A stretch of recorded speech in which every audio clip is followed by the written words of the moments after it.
South Africa has historically been a melting pot of different ethnic groups and cultures, but this does not mean that conflict between these groups was always a given. Long before apartheid, different cultures existed together peacefully. However, as the land was discovered to be more prosperous with lush farmland and successful mining for gold, hostility grew between different ethnic groups. This led to certain groups aiming to keep this newfound wealth to themselves, and eventually the election of the National Party in 1948.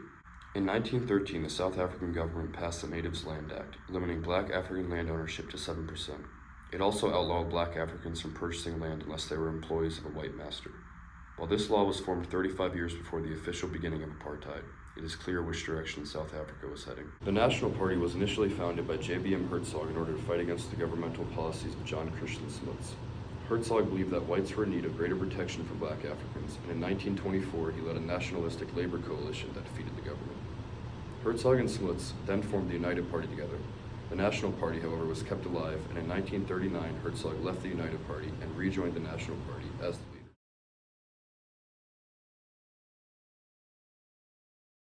The National Party initially promoted the well-being of Afrikaners, a South African ethnic group made up originally of Dutch settlers. This group, however, eventually became a prominent promoter of white supremacy, and immediately after the election, the National Party began implementing rules that would allow for segregation of South African citizens according to their ethnic background. This is known as apartheid.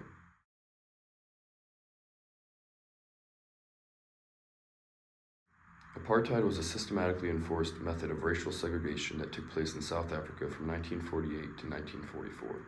The word apartheid means apartness in a South African dialect of Dutch Africans. These policies of segregation were implemented in order to physically separate the majority of South Africans who were black, about 80%, from the minority who were white. When the National Party was elected in 1948, the first law put in place made interracial marriage illegal. This is known as the Prohibition of Mixed Marriages Act. One part of this act required all citizens of South Africa to identify with one of four races: black, Indian, non-white, and white. Enforcement of this law was left up to police, who would go so far as to follow people suspected of mixed-race relationships into their homes to find out if they were in violation of this act. Even interracial marriages that were officiated outside of South Africa were not recognized by the South African government. Interracial marriages were not extremely common before this act, but they were looked at as a threat to the well-being of whites, and therefore they were outlawed. The classification of people based on their ethnicity also made it easier to enforce laws on where certain people were allowed to be. In 1953, the Separate Amenities Act was passed. This act legalized the segregation of public facilities such as bathrooms and vehicles used for public transport. The only areas that were to be left untouched by the act were the public roads. In particular, Section 3B of the act stated that the facilities for separate races did not need to be of equal quality. This, perhaps unsurprisingly, led to the better quality amenities being left for use by whites only. Segregation was taken a step further when laws that allowed for black citizens to be forcefully removed from their homes were put in place. This was sanctioned partially by the Colored Persons Communal Reserved Act, which was passed in 1961.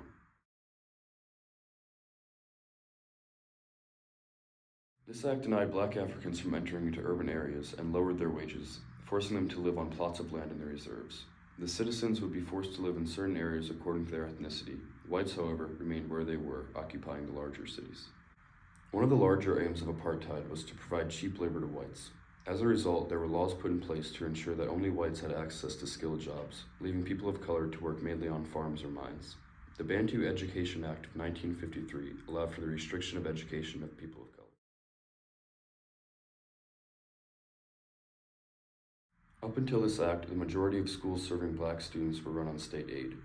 Hendrik Verwoerd, who ran the Department of Native Affairs, was put in charge of the education of black Africans, and in 1958 he established the Department of Bantu Education.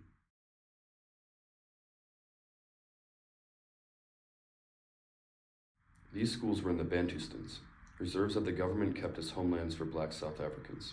The education provided by this department was aimed at teaching only skills that were deemed necessary for black Africans. These were skills that would eventually be used for manual labor jobs.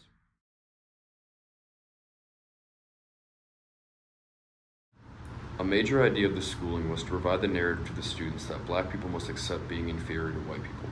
Unsurprisingly, these schools received a fraction of the funds that white schools received and had less qualified teachers. As these students grew older and entered the workforce, laws were passed to allow them to enter predominantly white areas for the sole purpose of working. These were called pass laws. Whites in urban areas were experiencing a labor shortage, and rather than allowing black people to live and work in the same area, they formed a system that would allow black people to come into white areas, work, and leave immediately after.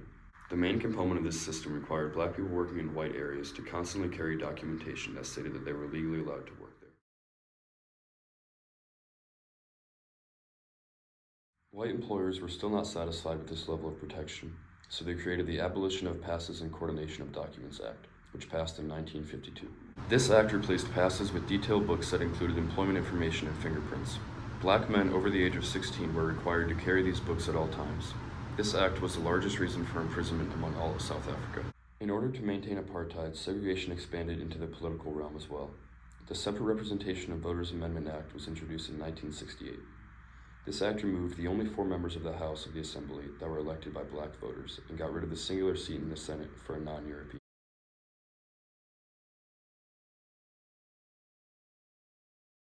This would ensure that segregation continued and would stop any possibility for overthrow before it began. With no political power, black Africans took matters into their own hands, largely in the form of peaceful protest. In 1952, freedom fighters began a campaign with the goal of purposefully breaking apartheid laws to the extent that prisons would be overfilled, leaving the whites in power with no choice but to change the laws. This plan did not work. Instead, in 1953, laws became even more strict.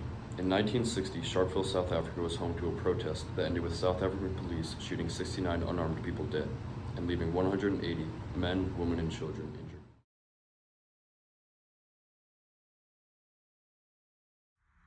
In 1962, a leader of the freedom fighters, Nelson Mandela, was sentenced to life in prison for conspiring to overthrow the government. This gained global recognition of the situation in South Africa, and slowly the African National Congress was able to negotiate with the National Party. The African National Congress, or ANC, is a political party in South Africa that was founded in 1912. The ANC is best known for its opposition to the National Party. While it was largely kept quiet by the National Party during apartheid, the freeing of Nelson Mandela in 1990 quickly gave way to the ANC gaining power for the first time. In 1994, elections were held. For the first time, citizens of all races were allowed to take part. The ANC won the election, taking 62% of the vote, and Nelson Mandela was elected president.